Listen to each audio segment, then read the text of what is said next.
Et nous nous entretenons maintenant avec Michael Schweck, président du Congrès des Canadiens ukrainiens pour le Québec. Bonsoir, Monsieur Schweck. Bonsoir. Alors, évidemment, la première question qui nous vient à l'esprit, c'est comment réagit la communauté ukrainienne ici à ce qui s'est passé à la Maison-Blanche aujourd'hui?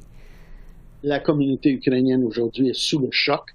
L'attaque du vice-président Vance et du président Trump contre le président Zelensky dans le bureau ovale, c'était l'une des choses les plus honteuses que nous avons jamais vues de notre vie.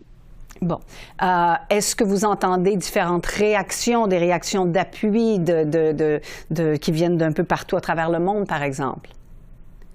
Bon, on a entendu l'appui pour M. Zelensky et l'Ukraine, elle est plus que jamais. Et on a entendu que Poutine a envoyé des commentaires d'appui aux États-Unis. Bon.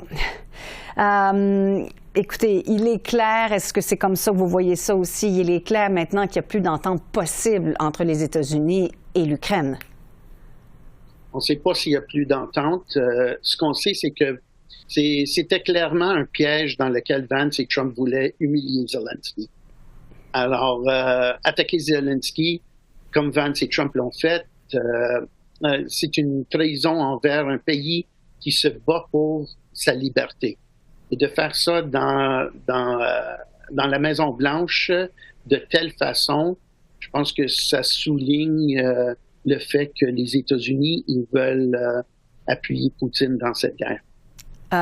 Comment ça va se passer le retour au pays du président Zelensky? Parce qu'il a déjà quitté la Maison-Blanche. On imagine qu'il sera de retour assez rapidement quand même en Ukraine.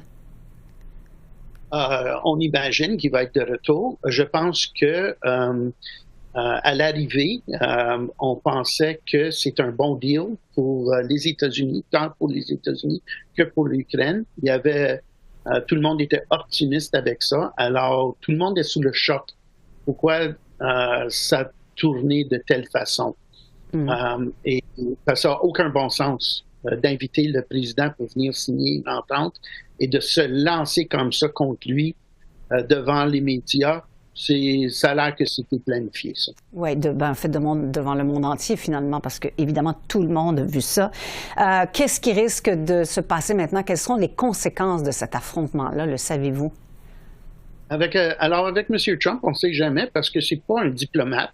C'est pas quelqu'un qui met de la valeur sur les vies humaines. On a vu ça pendant le discours. On sait que lui, c'est tout le deal. Fait que lui, c'est un homme que tu vas mettre un nouveau deal, puis lui, il va écouter. Je ne sais pas si ça va se réaliser ou pas.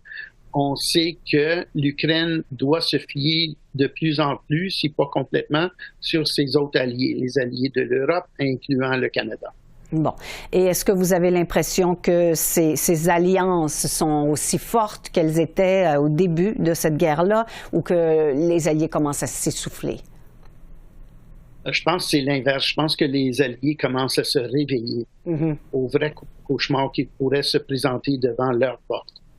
Parce que si jamais l'Ukraine ne gagne pas ici, c'est clair aujourd'hui, c'est évident que Poutine va continuer. C'est clair aussi avec les commentaires de Trump pendant la visite de Zelensky.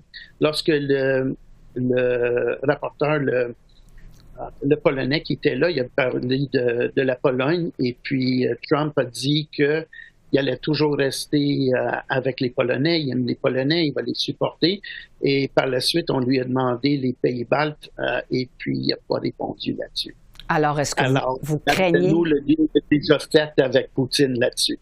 Et si c'est le cas, l'OTAN, c'est l'article 5 qui va être déclenché, ça veut dire déjà la Troisième Guerre mondiale qui va, avec ou sans les États-Unis, ça va être la Troisième Guerre mondiale.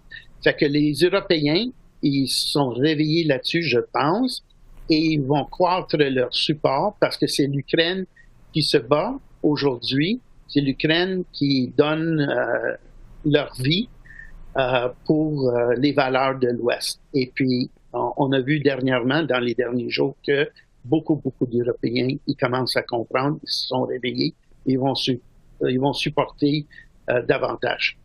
C'est ce à quoi vous vous attendez? Oui. Est-ce que ça va être assez? Ça, on ne sait pas. Mais oui, on s'attend à ça.